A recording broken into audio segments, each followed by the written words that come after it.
हाय बच्चों, स्वागत है आपका अपने YouTube चैनल मैथ मस्ती विद रितेश पर। बच्चों, आज हम class 11th math NCERT book से प्रश्नावली 9.3 का क्वेश्चन नंबर 27 से 32 करने जा रहे हैं और ये आज प्रश्नावली 9.3 समाप्त भी हो जाएगा। तो देखते हैं, शुरू करते हैं क्वेश्चन नंबर 27 से। पहला क्वेश्चन है, क्वेश्चन नंबर 27 में कह रहा है n का मान ज्ञात कीजिए ताकि a पर power n plus 1 plus b पर पावर n प्लस 1 बटा a पर पावर n प्लस b पर पावर n जो है ये a तथा b के बीच गुणोत्तर माध्य हो। ये क्या है? a तथा b के बीच गुणोत्तर माध्य, और a और b के बीच गुणोत्तर माध्य जो होता है वो रूट अंडर ab होता है। किसी भी दो संख्याओं के बीच अगर गुणोत्तर माध्य निकालना हो, जैसे 4 और 2 के बीच गुणोत्तर माध्य निकालना हो तो रूट अंडर 4 गुना 2। इसी तरह से a और b का गुणोत्तर माध्य रूट अंडर ab हो जाएगा। और ये क्या है कि a और b के बीच गुणोत्तर माध्य ही है, इसीलिए इस दोनों को हम बराबर लिखते हैं। अब क्या करते हैं, a का power n plus 1 plus b का पावर n प्लस 1 बटा a का पावर n प्लस b का पावर n बराबर, इसको जो है जैसे रूट अंडर अगर 4 है तो इसको 4 पर पावर 1 बटा 2 लिख सकते हैं।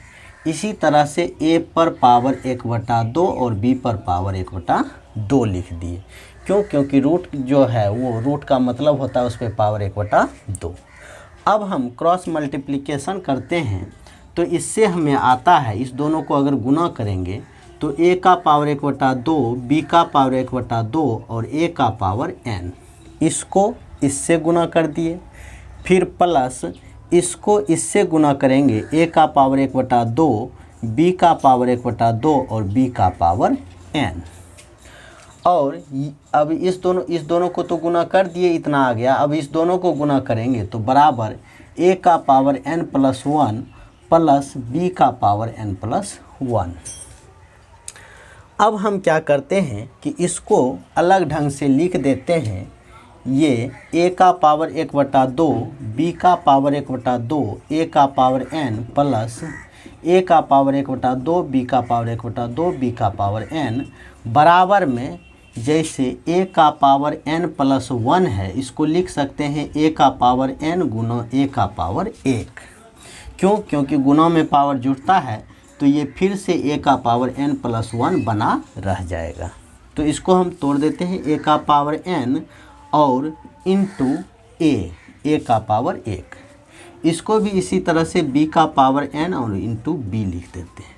अब इस दोनों को उठा के इस तरफ लाते हैं तो a का पावर 1 बटा 2, b का पावर 1 बटा 2, a का पावर n प्लस a का पावर 1 बटा 2, b का पावर 1 बटा 2, b का पावर n माइनस a का power n into a minus b का पावर n इंटू b बराबर इधर 0।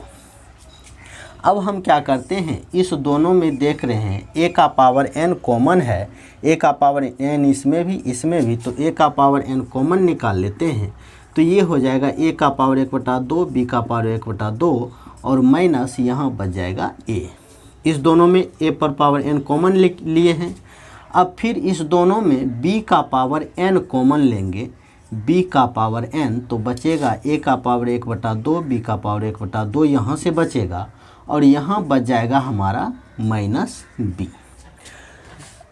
अब जो है a का पावर n, a का पावर 1 बटा 2, b का पावर 1 बटा 2 माइनस, इसको फिर से यहाँ 1 है तो 1 को हम 1 बटा 2 प्लस 1 बटा 2 लिख सकते हैं।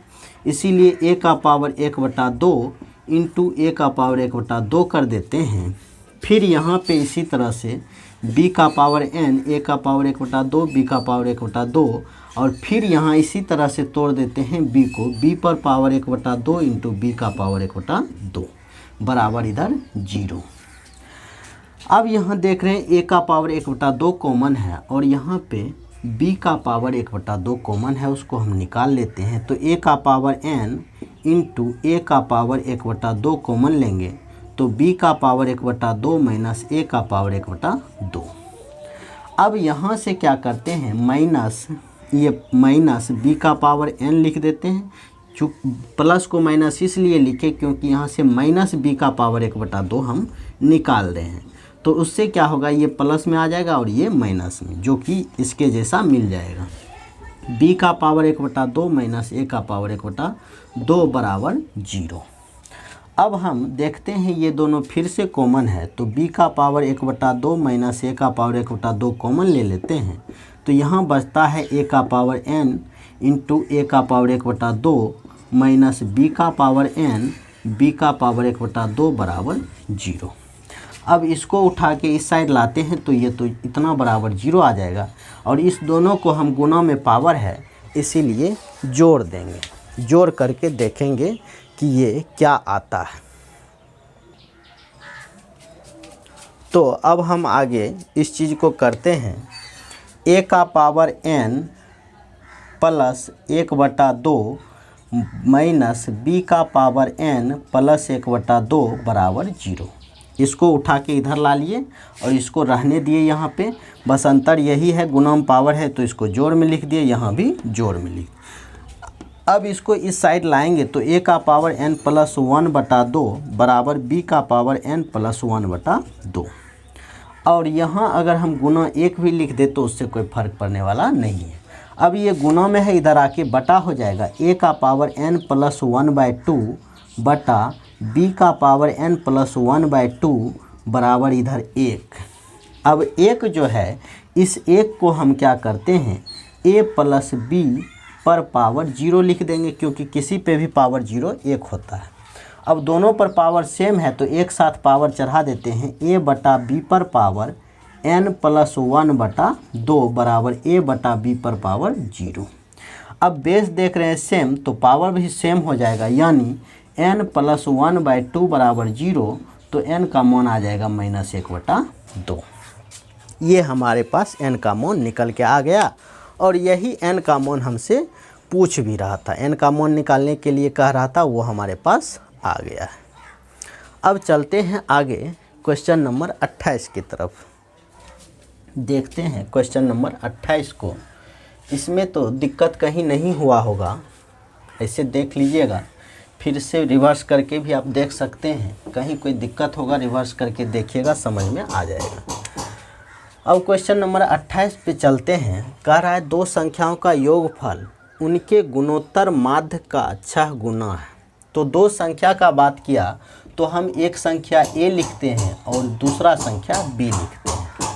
तो दो संख्याओं का योगफल जो है यानी a प्लस b जो है, ये उनके गुणोत्तर माध्य का 6 गुना है, यानी इसका जो गुणोत्तर माध्य आएगा √ab, इसका 6 गुना है।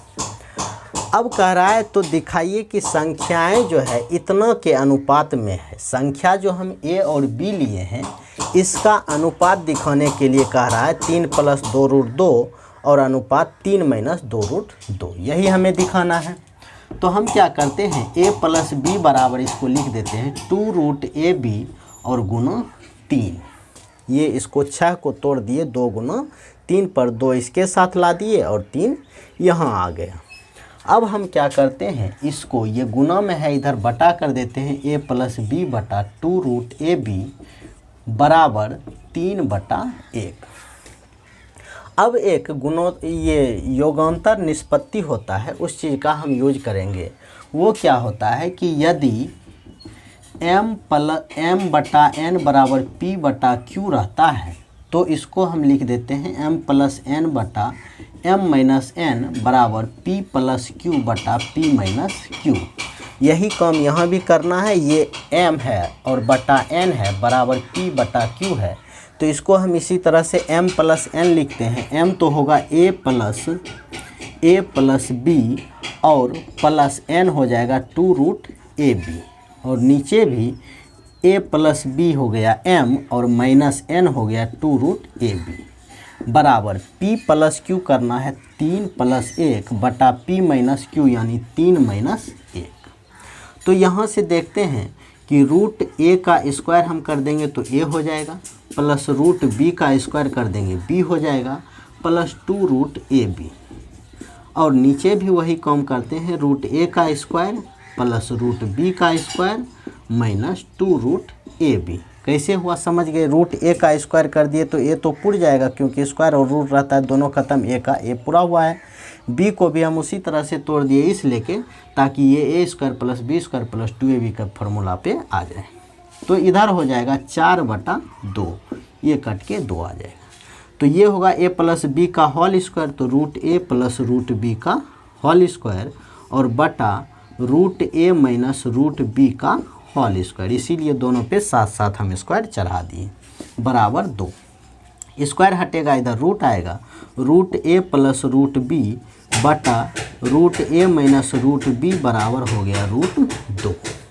अब फिर से हम योगांतर निष्पत्ति का यहाँ पे रूल लगाते हैं कि ये है m बटा n बराबर p बटा q, तो होता है m प्लस n, तो m के जगह पे ये रहेगा root a plus root b plus n के जगह पे ये रहेगा root a minus root b, और नीचे में m माइनस n करना है तो m के जगह पर root a plus root b और माइनस n के जगह पर ये आएगा minus root a plus root B बराबर, यहाँ भी रूट 2 प्लस 1 बटा रूट 2 माइनस 1। यहाँ से b से b कैंसिल हो रहा है और a से a कैंसिल हो रहा है, तो बचेगा 2 रूट a और बटा में 2 रूट b बराबर यहाँ रूट 2 प्लस 1 बटा रूट 2 माइनस 1। 2 से 2 तो कैंसिल हो जाएगा, दोनों पर रूट है, रूट हटाएंगे उधर स्क्वायर चढ़ जाएगा, यानी a बटा b बराबर हो जाएगा रूट 2 प्लस 1 बटा रूट 2 माइनस 1 का स्क्वायर, यानी a बटा b का मान हमारे पास ये आ रहा है। यही अनुपात ही हमें निकालने के लिए पूछ रहा था, ये जो हमारा सोल्व करके आएगा यही हमारा ये सिद्ध करके आ जाएगा। तो यहाँ a प्लस बी का होल स्क्वायर का फॉर्मूला लगाएंगे, a स्क्वायर तो 2 हो जाएगा प्लस b स्क्वायर 1 हो जाएगा प्लस 2 रूट 2 बटा नीचे भी a square plus b square minus 2 root 2, तो ये हो जाएगा 3 प्लस 2 रूट 2 बटा 3 माइनस 2 रूट 2। यही हमें प्रूव्ड भी करना था कि इसका जो अनुपात है a और b का अनुपात वो आना चाहिए हमें 3 प्लस 2 रूट 2 अनुपात 3 माइनस 2 रूट 2 आ गया।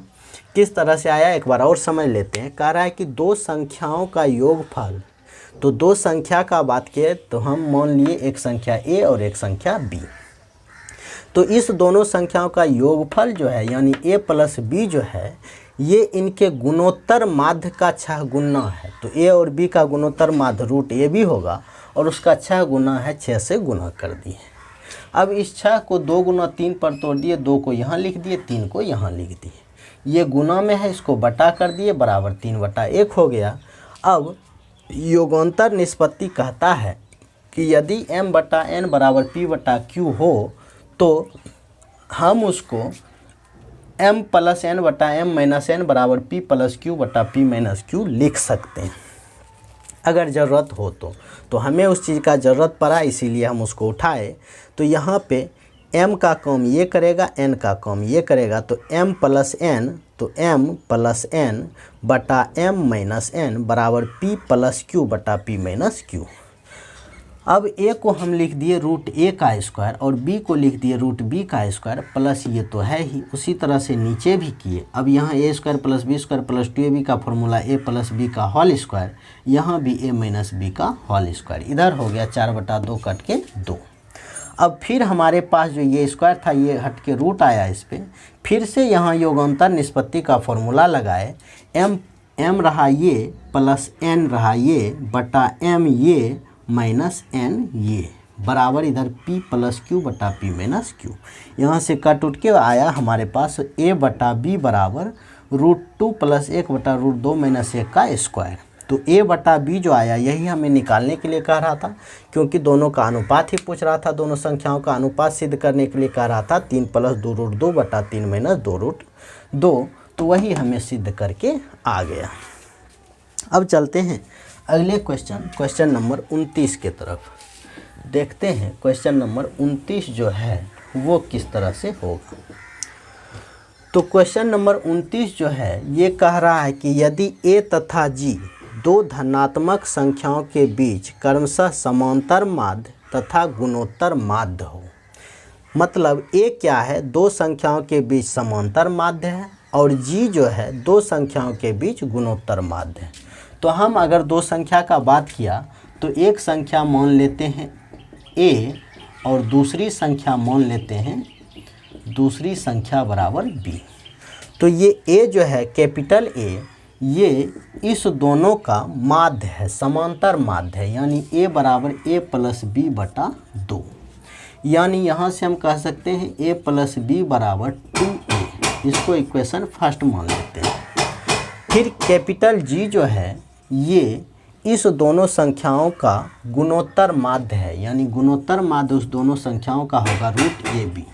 अब AB रूट इधर हटाएंगे तो AB बराबर हमारे पास आ जाएगा g²। ये हमारा दूसरा समीकरण। अब कहता है तो सिद्ध करें कि संख्याएं जो है a plus minus root under a plus g a minus g है। ठीक, संख्या जो है ये a और b ये है a plus minus root under a plus g और a माइनस जी। तो हम मान लेते हैं कि माना ये दोनों संख्या जो लिए हैं a और b द्विघात समीकरण के मूल हैं या शून्यक हैं। तो जब a और b किसी द्विघात समीकरण के मूल हैं तो हम द्विघात समीकरण का सूत्र जानते हैं x² minus alpha plus beta. तो अल्फ़ा और बीटा का कॉम तो a b करेगा into x plus alpha into beta. तो अल्फ़ा a है बीटा b है तो a इंटू b। अब यहाँ हम मान रखते हैं a प्लस b का मान है 2a। तो x² माइनस 2ax और प्लस ab का मान है यहाँ g²। अब हमारे पास एक द्विघात समीकरण आ गया है। यहाँ से हमारे पास जो x का मान आएगा वही तो दोनों संख्या आएगा।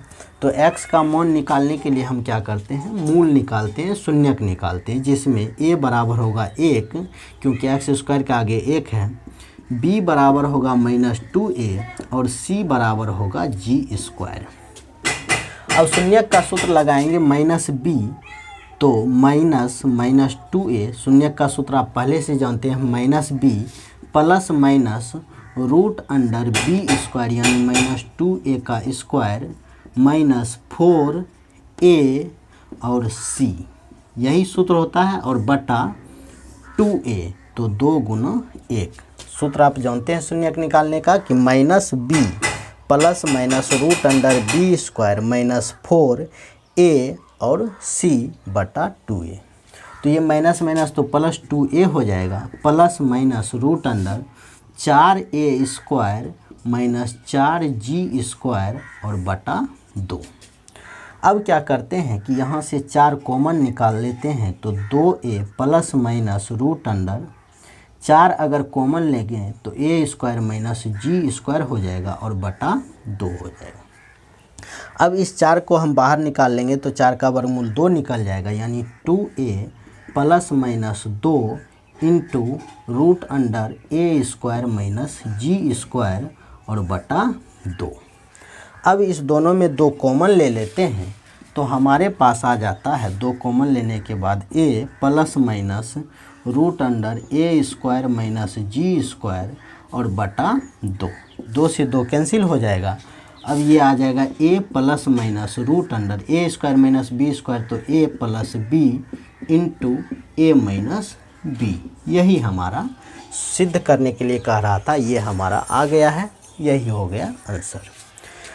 फिर से देख लेते हैं इस चीज़ को। कह रहा है कि a जो है कैपिटल A और g जो है ये है दो धनात्मक संख्याओं के बीच का समांतर माध्य और गुणोत्तर माध्य। मतलब कैपिटल A जो है इस दोनों संख्याओं का समांतर माध्य है, यानी a प्लस b बटा 2 बराबर a, तो a प्लस b बराबर 2a। और कैपिटल G जो है ये दो संख्याओं के बीच का गुणोत्तर माध्य है, तो इस दोनों का गुणोत्तर माध्य रूट AB होगा, तो G बराबर रूट AB। अब रूट हटा के इधर लाए तो AB बराबर g²। अब हम क्या किए कि मान लिए कि ये दोनों संख्या जो है ये किसी द्विघात समीकरण के मूल हैं या शून्यक हैं। तो जब शून्यक हैं तो द्विघात समीकरण का सूत्र जानते हैं x² माइनस शून्यंकों का योग यानी a plus b into x plus शून्यंकों का गुणनफल यानी a इंटू b। अब यहाँ a प्लस बी का मान 2a था, 2a रख दिए, और ए बी का मान जी स्क्वायर था उसको रख दिए। अब हमारे पास जो द्विघात समीकरण बना इसका हम मूल निकाले, जिसमें a बराबर 1, b बराबर -2a और c बराबर जी स्क्वायर। तो शून्य का फॉर्मूला होता है -b, तो b तो ये है तो -b plus minus root under b square, तो b तो ये है इसका स्क्वायर, -4a, a है 1 और c है जी स्क्वायर बटा 2a। अब ये हो गया 2a प्लस माइनस ये 4a स्क्वायर -4g स्क्वायर बटा 2। अब 2a प्लस माइनस यहाँ से 4 कॉमन ले लिए तो a square minus G square. अब इस 4 का वर्गमूल 2 बाहर आ गया, a square minus G square. यहाँ से अब इस दोनों में 2 कॉमन ले लिए जो कि इससे कट गया, बचा a plus minus root under a square minus G square. तो यहाँ फॉर्मूला लगा दिए a square minus B square का, a plus B into A minus B. यही हमें सिद्ध करके दिखाना था, ये आ गया। अब चलते हैं अगले क्वेश्चन नंबर 30 की तरफ।